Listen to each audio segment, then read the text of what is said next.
Okay, so let's say you're right in the middle of your career, in the forest products industry. You're starting to think about the future. What comes next? Do you feel confident you'll have enough money to retire comfortably? Yeah, it's a question a lot of people have. It's a big one, Yeah. and it's one that we're going to tackle today. It can be a little daunting. Absolutely, and that's a big part of why we're doing this deep dive as part of the FBS podcast. We want to provide you with some, tools and insights to navigate, this whole thing, especially, when it comes to the forest products industry. Exactly. And so we're going to be looking at this resource called Afterwood, Roots to Retirement. And we're going to be focusing specifically on Chapter 5, which is How Much is Enough? Okay, so let's jump right into it. The chapter highlights two key guidelines that can help us figure out how much we really need for retirement. The 4% rule and the rule of 25. Right. So the 4% rule, this was developed by financial advisor William Bengen, and it basically suggests that retirees can safely withdraw 4% of their total savings each year. So if you have like $1 million saved, you could withdraw $40,000 every year. Exactly. But there are some adjustments to that. He later said 4.5% for tax-free withdrawals, like a Roth IRA, and 4.1% for taxable withdrawals. Interesting. Okay. I didn't think about taxes when I withdraw, so that's definitely something to keep in mind when we're thinking about our own savings. Um, so where does the rule of 25 fit into all this? So that one was developed by researchers at Trinity College, and it basically says you need 25 times your annual living expenses saved up to retire comfortably. Okay, so let's say someone thinks they need $80,000 a year. They should have $2 million saved. Correct. Now, these are just guidelines. Everybody's situation is different, but it's a good place to start. It gives you an idea of what we're talking about. So they kind of work together then. Yeah. The 4% rule helps you determine how much you can withdraw each year. And then the rule of 25 helps you figure out your overall savings goal. Right. Okay. So the resource that we're looking at uses a case study with this logger named Ernie to show how this all might work in real life. Yes. So Ernie's 50 years old, and he's just now starting to really think about retirement. He's trying to figure out if he's going to have enough saved up to, enjoy his golden years. He starts by estimating his annual expenses in retirement.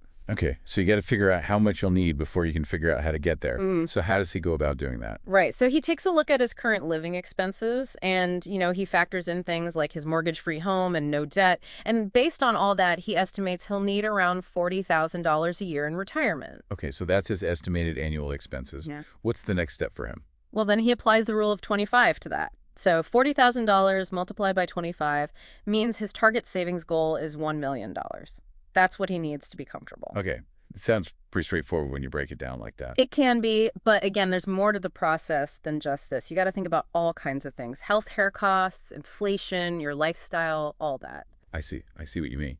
And Afterwood covers a lot of that. In fact, one thing that stuck out to me about Ernie's case was the mention of his logging equipment. Yeah, that's an important detail. So Ernie's planning on selling his equipment when he retires, which would give him a good chunk of change. And it just goes to show you that folks in the forest products industry, they might have assets besides just their savings and investments that they can use, for retirement. It really emphasizes looking at the whole picture.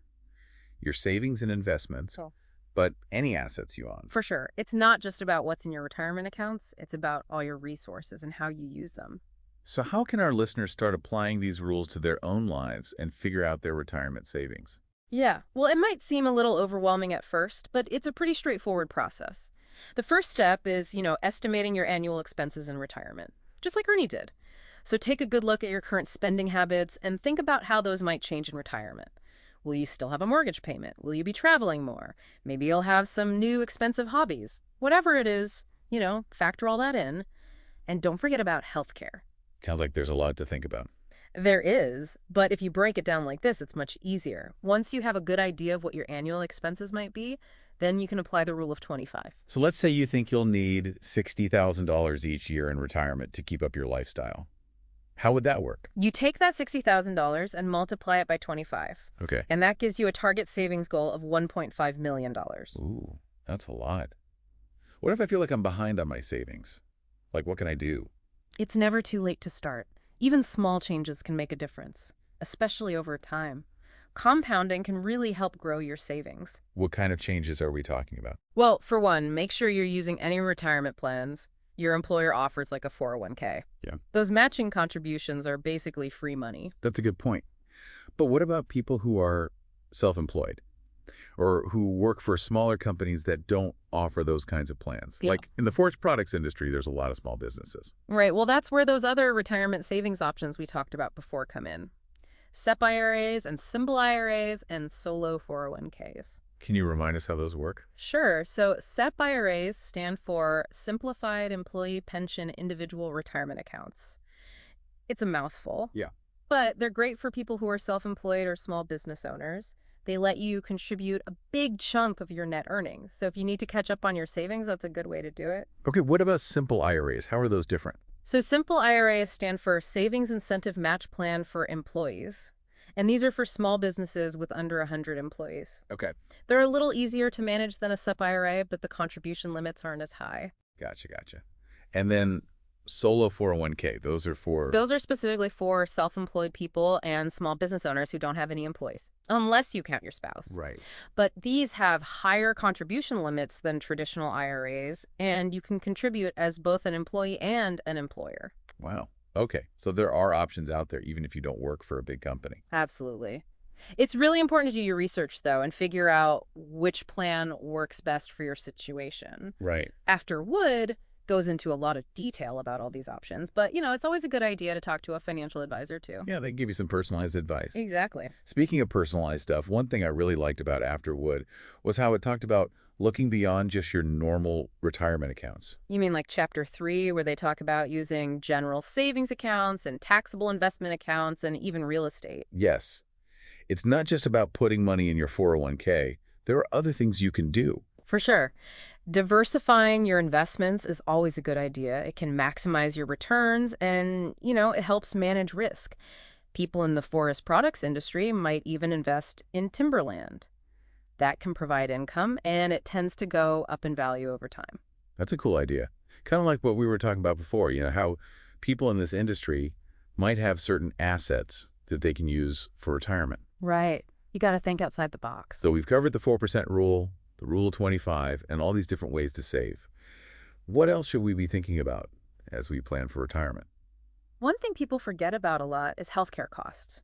Medicare usually covers a lot of your healthcare expenses, but there are still things you have to pay for, like deductibles and co-payments and premiums. That's a good point. Healthcare can be a huge expense, Yeah, especially as you get older. exactly. So make sure you understand all the different Medicare options and how they might affect your budget. It sounds like there's a lot to keep track of. There is, but that's why you got to be proactive.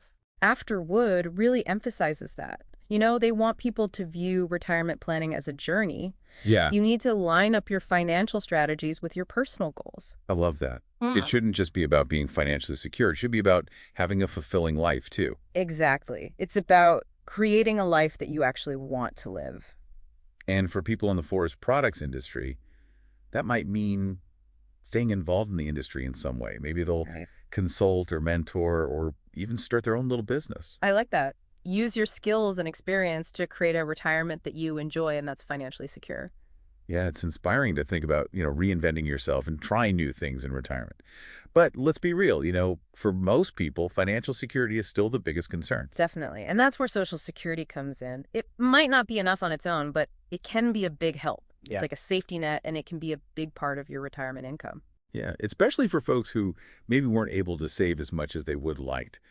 What are some of the key things people should know about Social Security? Well, the main thing is to understand how your benefits are calculated. It all depends on how much you earned during your career.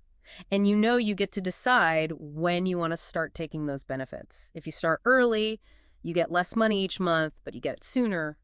If you wait longer, you get more each month, but you got to wait to start receiving it. So there are trade-offs there. Right. It's all about what works best for you and your situation. After Wood has a whole chapter about it, chapter 4. It sounds like retirement planning is like putting together a giant puzzle. You have all these different pieces, your savings, investments, Social Security, maybe even some income from a part-time job.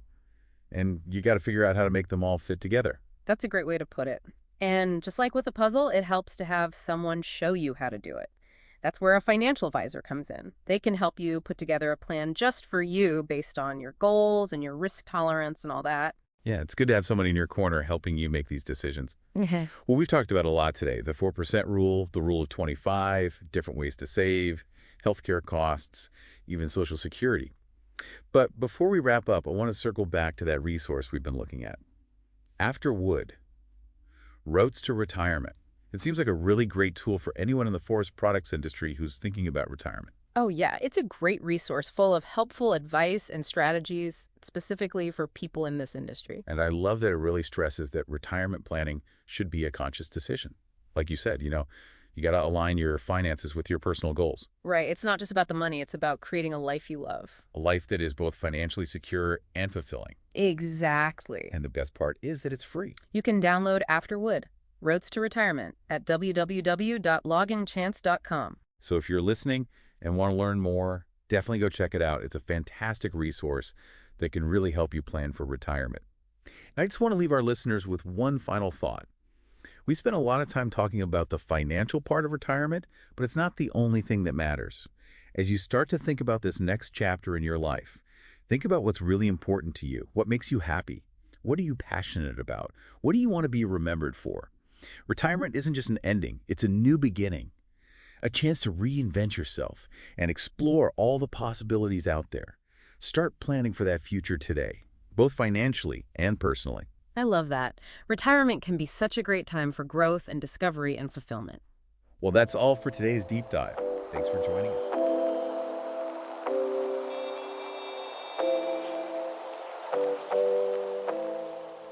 Hey, this is Steve Bick with the Forest Business School. Thanks for listening to the FBS podcast, and I hope you will subscribe.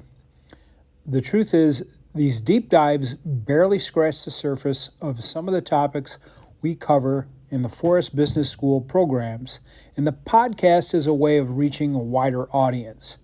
Check out my website at vtfbs.com for more information. Reach out if you want to talk about one of the FBS programs or have custom training or project needs that you'd like to discuss. Again, thanks for listening to the FBS podcast.